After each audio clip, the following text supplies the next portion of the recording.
Hi, this is Martin Drummond with Progressive News. It is April 1st, 2019, and this is not a joke. I'm actually here to talk to Bernie Sanders fans and, of course, send a message to Bernie himself.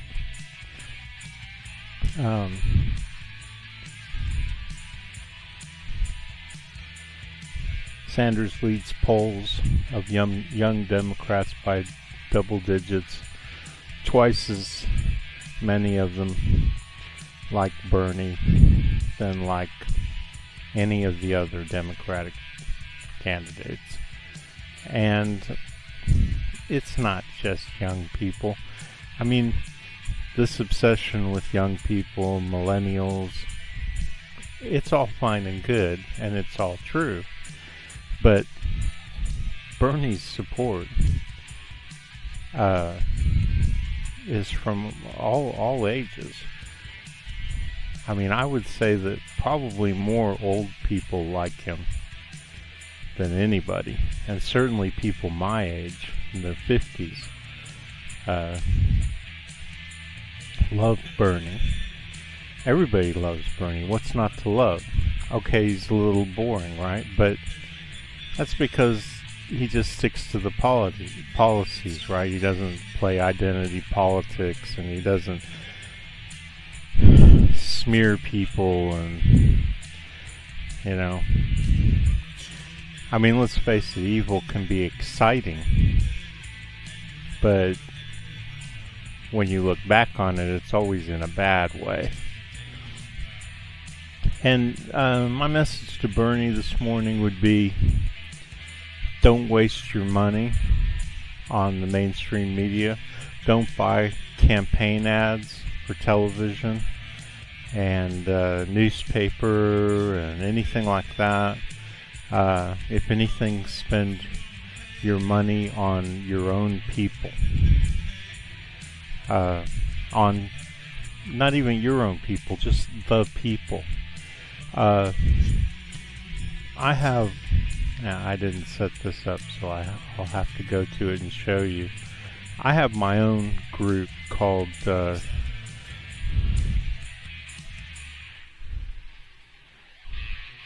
Reboot Army.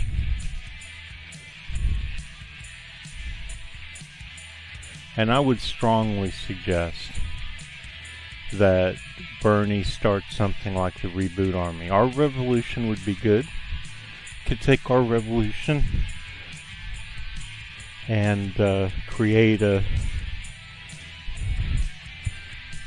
arm of it called the Reboot Army. You wouldn't have to call it Army if you felt like that was too militaristic or whatever, but let's see if I could find something.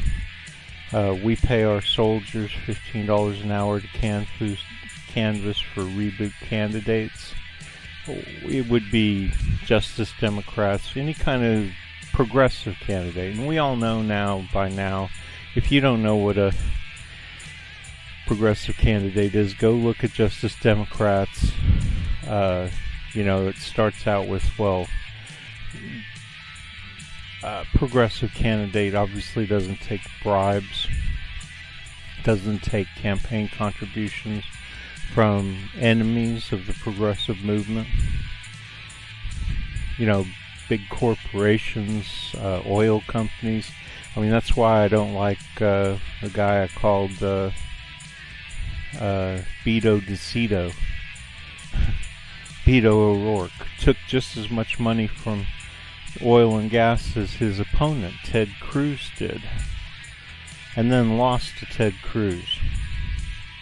So, Bernie, I really strongly suggest, if you want to keep, you went into this race being the most popular candidate in the United States. By now, you've got to know that all you have to do to win this election is just not fuck up, right? Because, you're running as a Democrat, and Democrats have, how did somebody put it? They're the only ones that they knew who could snatch defeat out of the jaws of victory. So, watch out for that. I know you have to work with the DNC and all that kind of stuff.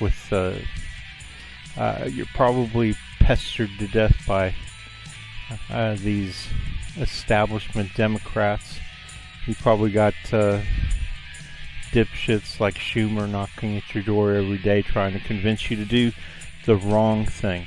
For sure, a guy like Schumer and all the rest of these, Pelosi, all of them, Wasserman Schultz, I mean, they're all illegitimate Democrats anyway. They were voted in through the scheming and the games, not through popular policy or anything like that.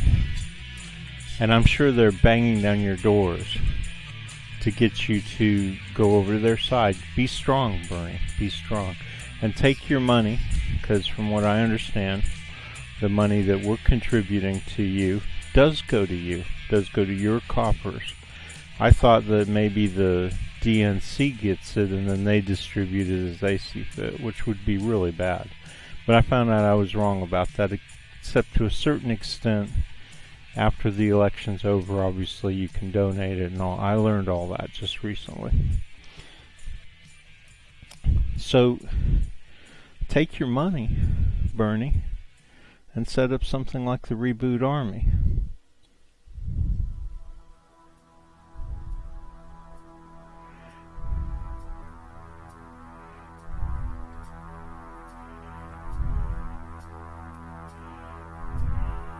We pay our soldiers $15 an hour to canvass for reboot candidates. Tired of wearing your feet out for free? How about doing it for minimum wage instead? Our minimum wage. We're raising money to pay people to get out there and promote our anti-establishment candidates. Need a job? Need some extra cash? Want to earn it fighting for a great cause? Check us out. So, something like that, Bernie. Forget the TV ads. Put your own people to work. I guarantee you a lot of us are unemployed.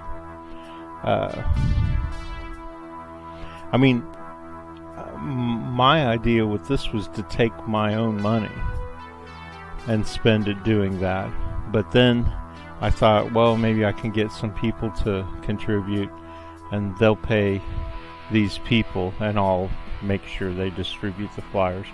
And, sometimes you want them to talk to people, sometimes they're not the kind of people you want banging on people's doors. No offense, but you don't want people like me banging on people's doors, because they take one look at me and they're like, who's this guy, in his sandals and his another communist knocking at my door.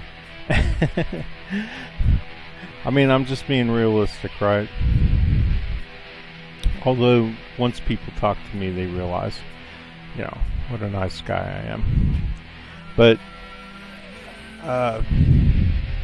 aside from all that, it's the right thing to do, Giving all your money to NBC, CBS, ABC, Fox News, the mainstream media, I call them the lamestream media.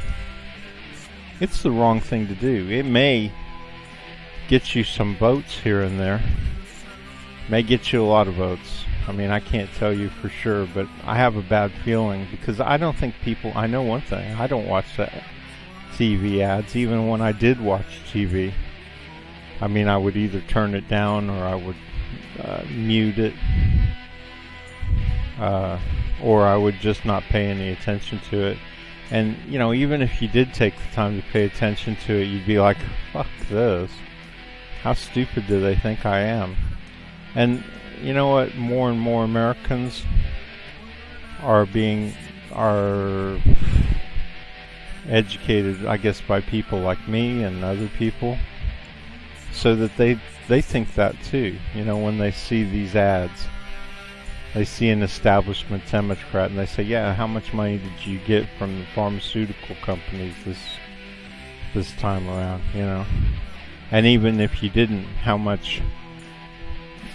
badly are you bribed at other times, right? I mean, because that's the big question, right?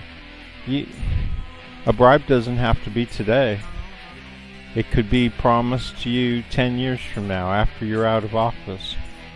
It could be expected. It could be, because I mean, there's some people, like if you were, if the Bushes were to intimate to you that, well, you know, so you scratch our back, we'll scratch yours, you know that when you get out of office, you're going to have that $400,000 speech to give to employees at Goldman Sachs. See what I'm saying? And isn't that exactly what happened to Obama when he got out of office? Got a $400,000 for standing there. I don't care if it was for 10 hours. I would do it. I mean, I wouldn't do it. Don't get me wrong. I'm saying, you know what I mean? I would, not me, but now I'm locked in a trap here. I would not do it. I would turn down the money. If Goldman Sachs offered me $400,000 today to stand there for, but other people, if I was somebody else, I guess that's what I'm saying, yeah, I would stand there for 10 hours babbling away to get it, to get the $400,000. I mean, it would be the best 10 hours of my life, right? Shit, I'd probably do it for 10 days, a month. Just think of it like being in jail or something. But I wouldn't take the money at all. I wouldn't take a dime from any rich person. And if you don't believe me, look at all the opportunities I've had. I mean, I basically had, the world was my oyster, right? I mean, that's why they sent me to Oxford. That's why they offered to send me to Harvard, because they wanted me to have those credentials, because then when they gave me the cushy job that I didn't deserve, people would look at my credentials, right, and say, well, geez, I guess he deserves to be making $250,000 a year. Well, of course I didn't deserve to be making that kind of money if I had taken it. But my dad helped get the PLO out of Lebanon, helped set up the Mujahideen in Afghanistan to fight the Russians. La da da da da da da. My dad was a stooge, a thug. Actually, all he did was go around and he was there, you know, so he would actually go to Saudi Arabia. We lived in Lebanon. We lived in Indonesia. So that's how he ingratiated themselves with the people who would have done everything for me. Of course, I battled them all the way, and then they became aware of the fact that I was on the other side. I mean, really, I've been on the other side all my life, even when I was basically in their service, because by being in Indonesia, by being in Lebanon, you know, where I got attacked by, I mean, I suffered the brunt of being there. My mom and dad were always in, you know, they were always safe. But me, as a kid, I was in schools, and, you know, I used to run around and stuff, and yeah, I got hit in the eye with a rock by a Palestinian, almost lost my eye.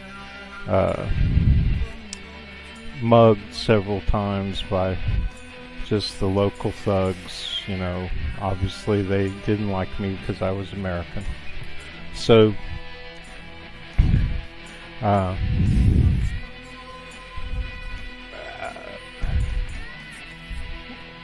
I didn't mean to, I didn't want to, but I suffered, and you know, and I gathered information too. You better believe that all the information, all the connections I made, all the Lebanese politicians I met on my own, because they were parents of my friends. My parents were able to make very good use of all that.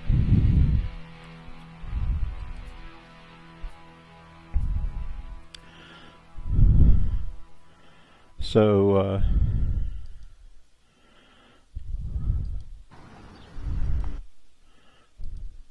yeah, I mean, I found out about all that. Now, back to Bernie. So Bernie, do that, okay? And listen, establishment Democrats and Republicans are terrified not so much of Bernie as they are of us. You know how Bernie says, not me, us. That's who they're terrified of. We are, you know, I mean, somebody put it correctly the other day. We are the Tea Party of the left wing.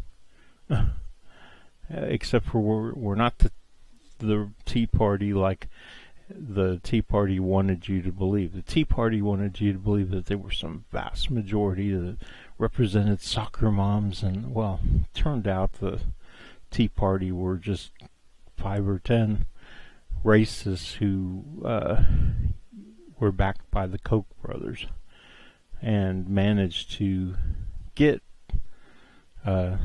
stupid people to join, right? That's how they became so many. Just like Trump, he wasn't anything, but then he paid people $50 to come to his rallies and made them look good, and managed to convince half of America to fall into his trap. You know, it's nasty, nasty stuff, evil. And evil people, or people who are influenced by evil, I don't know exactly how that works, but they convince normal people. We can't all be that strong, right? So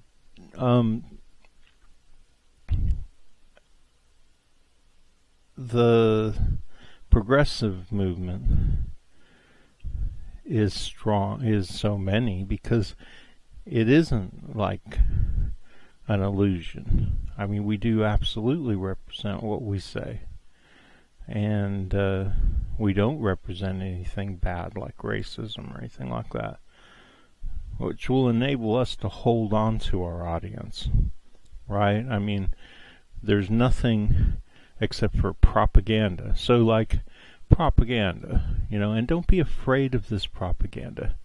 Establishment Democrats like Jennifer Rubin, or maybe she's a Republican, I don't know, she sounds like one, but they'll tell you that Democrats can win as long as they don't do something foolish, such as nominate Bernie Sanders. My God. Have you ever heard of that insanity, the very definition of insanity, is doing the same thing over and over again and expecting a different result? You know, Jenny, not only are you wrong, but you're just a stooge. You're just a fake news bullshit. You know, even if there were any possibility that you were right, and somehow we were just imagining for 4 years or whatever since,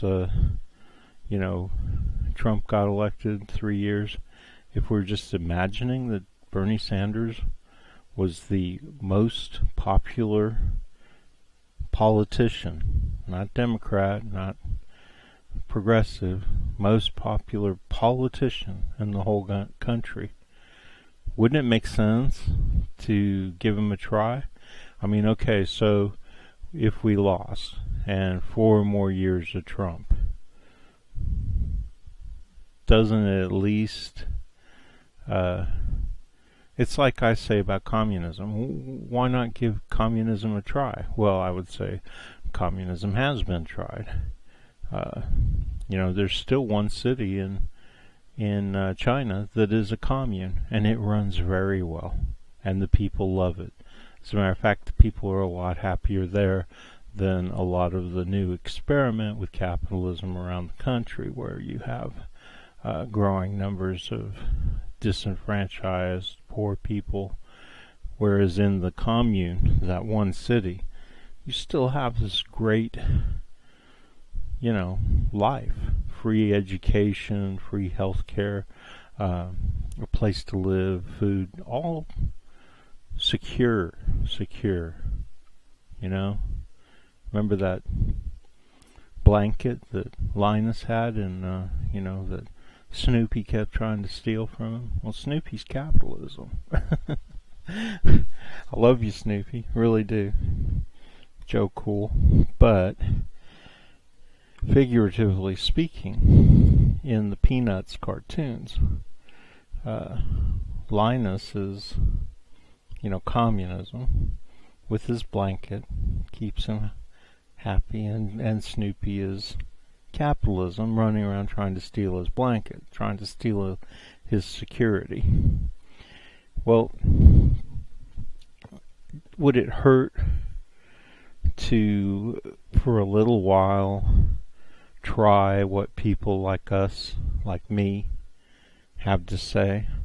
Let's give it an honest, hard try. We're not going to insist that you keep it if it doesn't work. We know it's going to work anyway. But, we would be, if it turned out that this is the way I look at it, everything in life. You try it, but you give it an honest try. You give it a hard-working try. Maybe not hard, but, you give it everything that you need to be honest about it. And then if it doesn't work, you step back, you go back to what you were doing, which maybe was bad, but it wasn't as bad. And you rethink it over the years, and at some point you say, okay, we think we've got a better version, and could we try it again? But let's face it, the conservatives, the establishment, doesn't like giving anything a try, like Obamacare, or anything like that where you give away stuff, because they believe in capitalism, and they believe in that there's something horrible about giving something that they didn't earn. Well, let me tell you something. You earn health care, an income of some kind, just by being a willing participant in the creation of wealth. I mean, if you were some joker who just says, no, I'm going to sit around and smoke weed and drink beer and watch TV, and I don't give a shit what anybody thinks about it, and that would be, first of all, insanity, because you would be insane to think that any community, progressive or capitalist, is going to tolerate that. In my opinion, it would be insane. It would be insane. And I would have you put away in an insane asylum, until you came around, understood that, to participate in the wealth, you have to participate in its creation.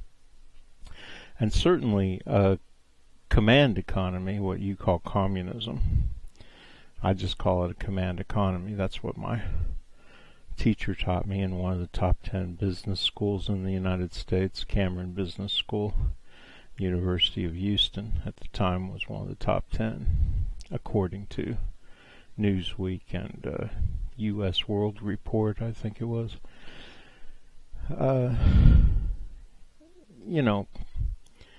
I just think that they'd be crazy. Now, I don't know if I'd have them put away in an insane asylum, But I wouldn't just give them the security of other people willy-nilly. There'd have to be some kind of way. So that's the real reason why establishment Democrats, establishment Republicans, the establishment, corporate, that's the real reason.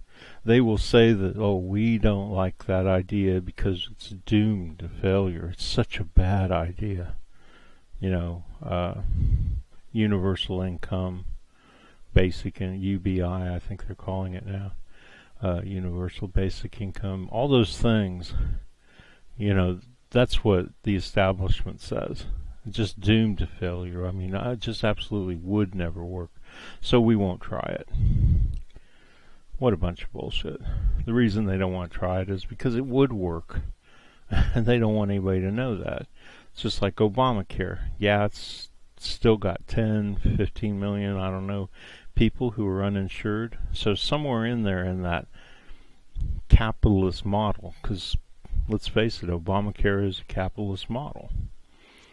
It continues to enrich the rich at the expense of its own program. So,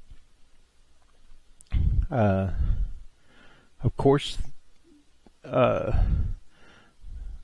it's still, I think, insured like 30 or 40 million people that weren't insured. And that's going to be the poor people, because I'm poor and I got it and I don't pay anything for it. I don't have, it started out for the first few years I didn't have any co-pays or any payments of any kind.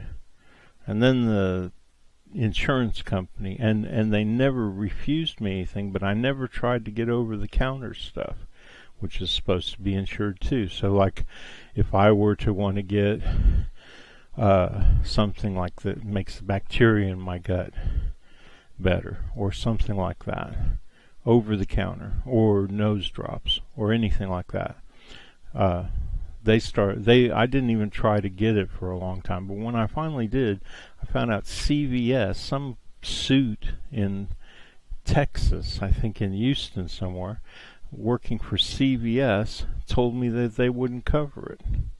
What the fuck do they have the right to tell me that things that are covered won't be covered? My doctor gave me all these different nasal sprays, and I finally said to her, none of them are working, but what I take is just,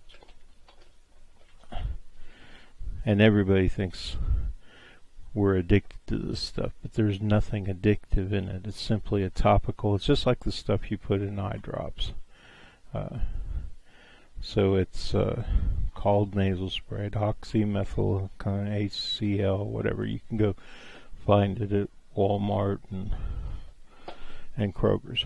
So they told me, so my doctor said, well, if it works, because it does, it opens up your nose, it opens up your sinuses, makes you feel like you can breathe again. As a matter of fact, I used it this morning, and I can breathe, through my nose, which I don't know why, but it's just absolutely necessary to be able to breathe through your nose. And yeah, I can live without it, but at night I have real problems. Anyway, the point is that some suit in Houston denied it to me. I mean, it costs like $4 or $5 a month. They were giving me for free, I forget what it was called, but it was $50, and you were paying for it. And I tried it, and it didn't do anything for my nose. It didn't unblock my nose. It didn't keep my nose unblocked. It didn't do anything. And these suits in Houston, Texas, or whatever, CVS, the pharmaceutical companies, would pay for that. Would because they were getting your money. They were stealing your money for something that didn't work, at least in my case.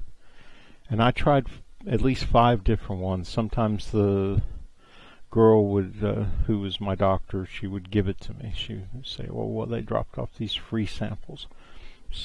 Stick it in my nose, nothing happened. You know, I mean, I would even have to use my nose drops to open up my nose to get some of them into my nose sometimes. Because I tried them. I gave them a good, honest try. See, I'm willing to give other people's ideas a good, honest try. But, you know, I've given capitalism a good, honest try for 58 years, and all I see is people suffering. Not as bad as it used to be, but because they're constantly trying to shore up their image, right? But, well, it looks kind of interesting. What is that? Sorry. They keep... Oh, the ads, huh? It's pathetic, isn't it? But it's got my attention now. They do work. I hate to say it, but so yeah, it's interesting how that happens, right? That I give people a good, honest try, but they won't give us a good, honest try. Oh, that's a subwoofer. That is strange. Okay, so yeah, and I understand the argument. I mean, I understand the argument that you don't want to waste your time on something that, like, if I try and tell you that I can use my mind to keep an ice cube from melting when it's 110 degrees, and you don't want to invest your money in me trying to show you how I can understand that. You know, I can understand that, but to say that a social project to help people who are in danger, who are suffering, while you make money off of it, is not worthwhile. That I don't get. I'm sorry, but I gotta check this out. Because you never know with monoprice, it might actually be affordable, and I don't have money, so I do. $200. That's cheap for a good guitar, true, but monoprice is a little on the high end. And I'm sorry that we're being subjected to these ridiculous ads, but I have no choice. This is one of those compromises that we make, right? So why not? Why not try Bernie Sanders? But they're going to fight tooth and nail. They're going to lie their asses off, tell us that Bernie's just a waste of time. I mean, what does it say here? It says, shows the 2020 presidential race is eminently winnable. Well, yeah, of course it is. Of course it is. For Democrats, of course it is. Because we're more progressive. And why is that? The more progressive we get, the more winnable races are. Unless they do something foolish. So this is ridiculous. Here's another one. This is a Republican. Are you really going to trust a guy with an eye patch? I mean, come on, people. He's a pirate. Sorry. Even I fall into identity politics. So, that he was not impressed by independent Vermont Senator, Democratic Senator, or Bernie Sanders' plan for free college. Plan. I grew up in the Bay Area, in San Francisco Bay Area. The reason that I didn't want to, I left Oxford. They begged me to come back. In New York, my dad's CIA handler offered to put me in Harvard. And I was like, I'm in the middle of a 2-year. I was in the International Baccalaureate, the same thing that Bill Clinton went to. All of us little pampered motherfuckers got to go there somewhere and do the IB. Nothing impressive about it. American seniors in high school were taking calculus, trigonometry, things like that. French, English. There was no difference, except for that I was allowed to skip class and play darts and drink beer. They would always force you to do all the work in the second year. So the first year was kind of like a trial run for people. It's very pampered. Anyway, and you should see the chicks. I went to a school where there were 250 girls and 100 guys or so. God, it's called St. Clair's. I can show it to you.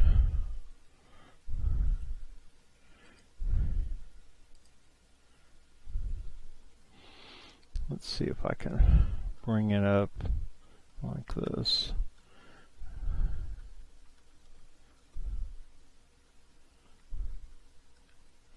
It's 1 of 27 or 30, I don't know how many there are now.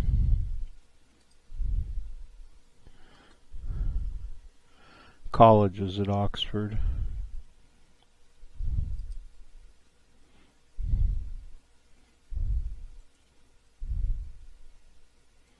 There it is.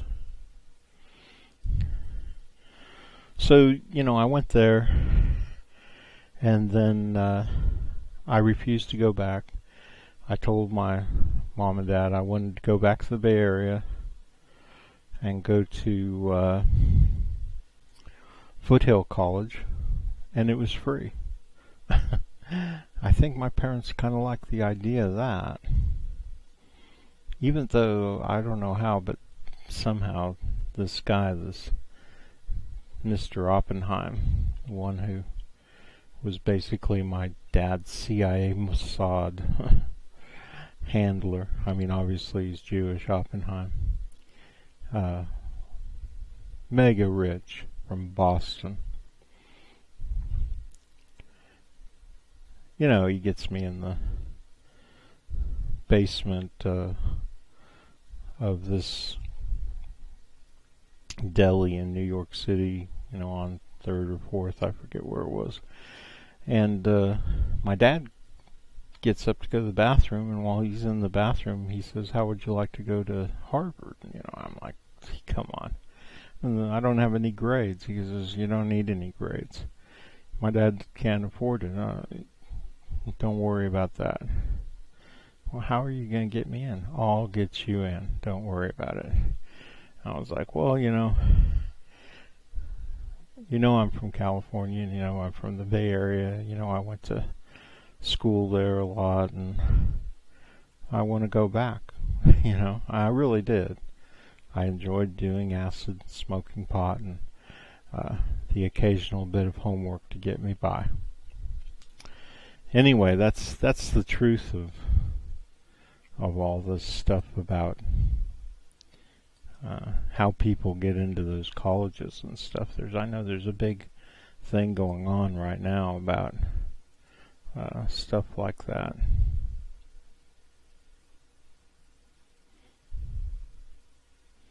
Well, of course we have to change the culture of this country. That's kind of a no-brainer, isn't it? Of course we have to change the culture, because Americans are so dumbed down. They're not as dumbed down as they were even 3 years ago. Made a lot of new friends over the years. Me personally, lots of people. I met with a lot of people. start off, because I do want to get to some of your platform issues, but let's start with these allegations from Lucy Flores. She is a Nevada politician who you had endorsed and who in the past has been supportive of you. She hasn't endorsed a candidate in this particular race, but she's accused Vice President Joe Biden of inappropriate touching. You know her. Do you believe her? What do you make of this?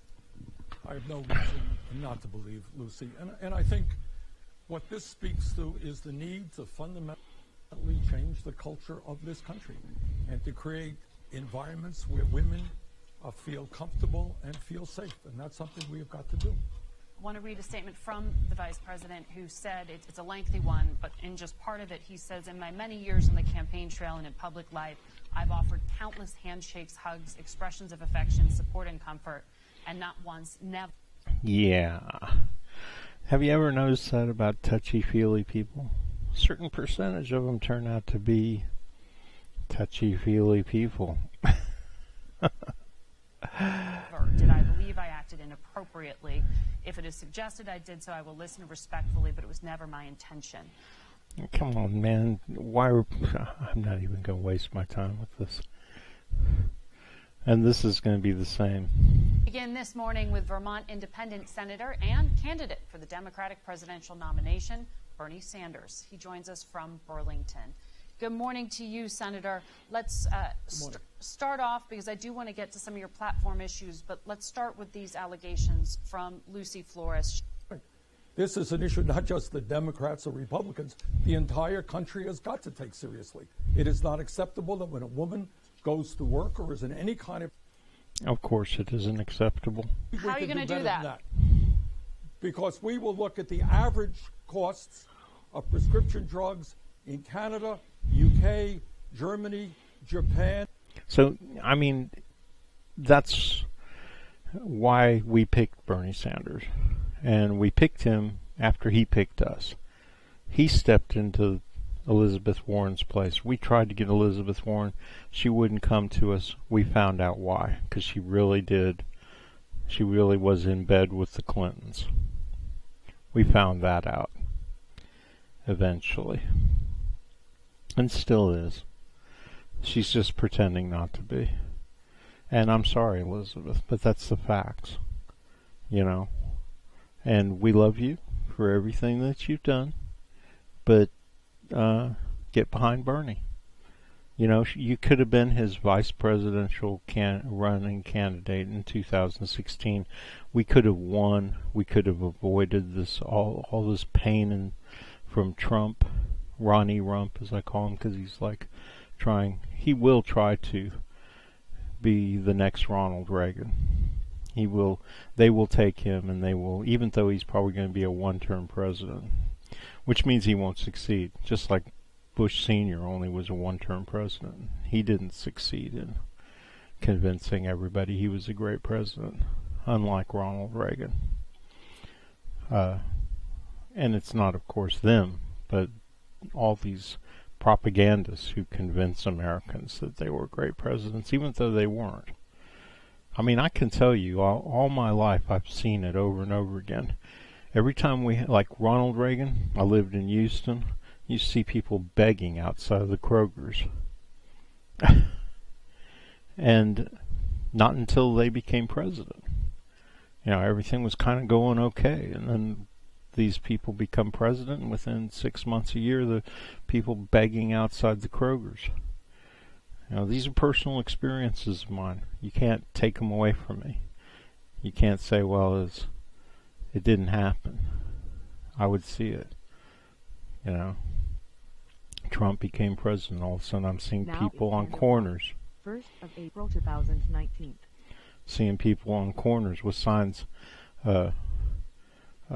will work for food. All of a sudden, right? Lots and lots of suffering. Anyway, we're Americans. We can feel it in our bones when our people are suffering. But once we got Bernie, because it was pretty obvious we were looking for somebody. We were the No to Hillary movement on Facebook. We were the ones who were kicked out of every group on Facebook, kicked out of the Democrat Cafe, kicked out of liberal America, kicked out of all these different supposedly Democrat groups, and mostly by screaming women.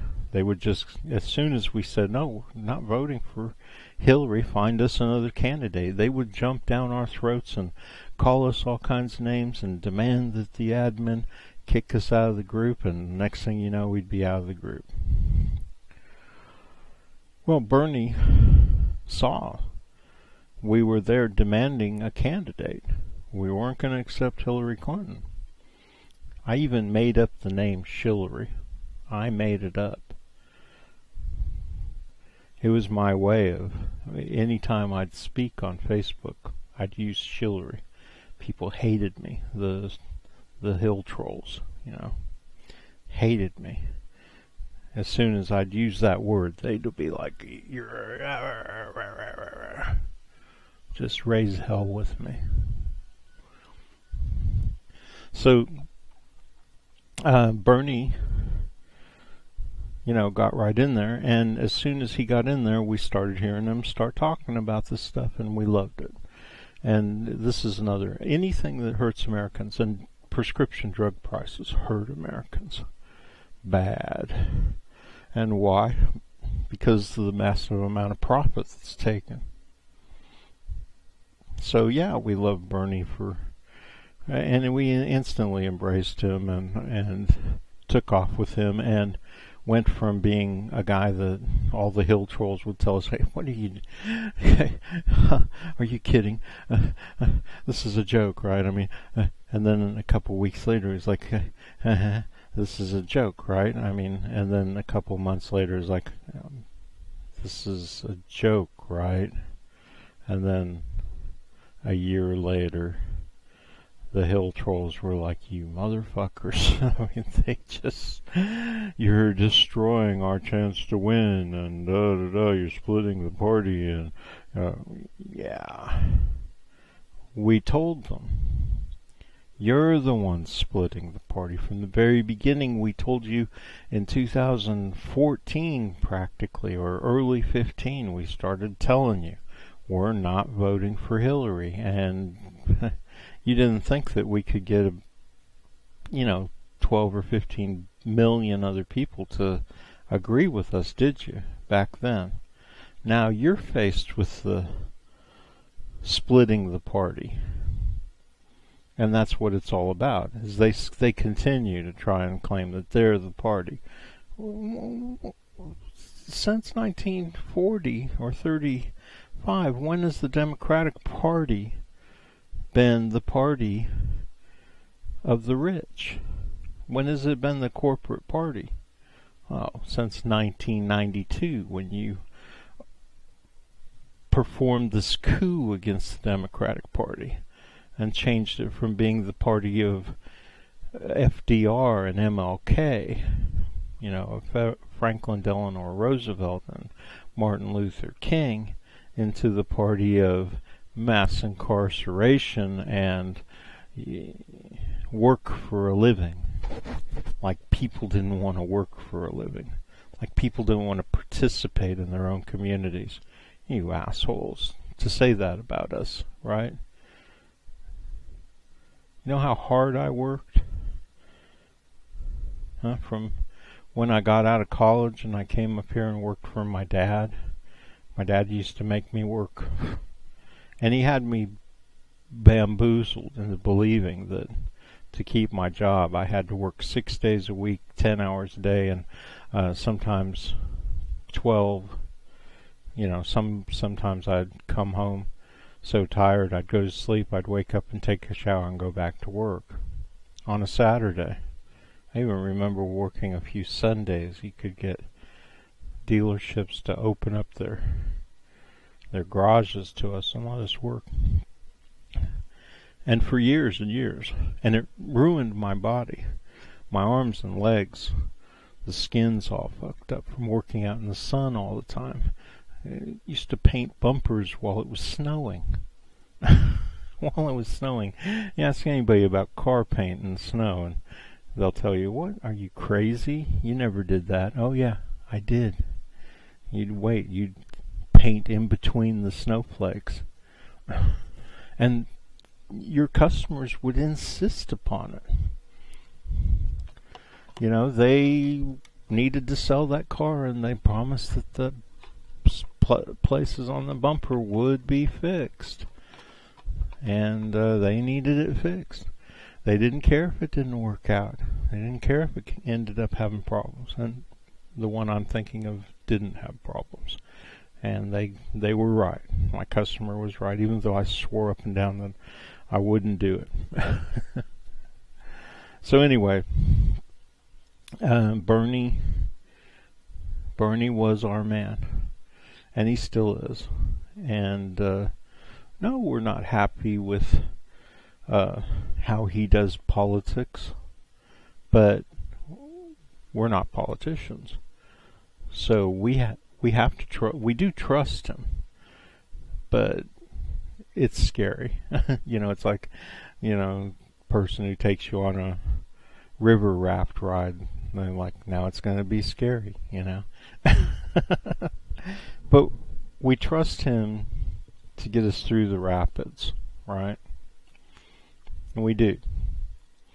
And, you know, if in 8 years, well, 10 years, whatever, 2020, 2024, 2028, if he hasn't gotten us closer to where we want to go, then we'll find somebody who can. But you have to have somebody who can navigate the rapids. And Bernie believes in you, you know, in the platform. And Bernie certainly does. So that's why we don't worry about these people or these people. We just we're not even concerned with them. I mean, these are the people we're concerned with, the people who know what we're doing. So this is Martin Drummond.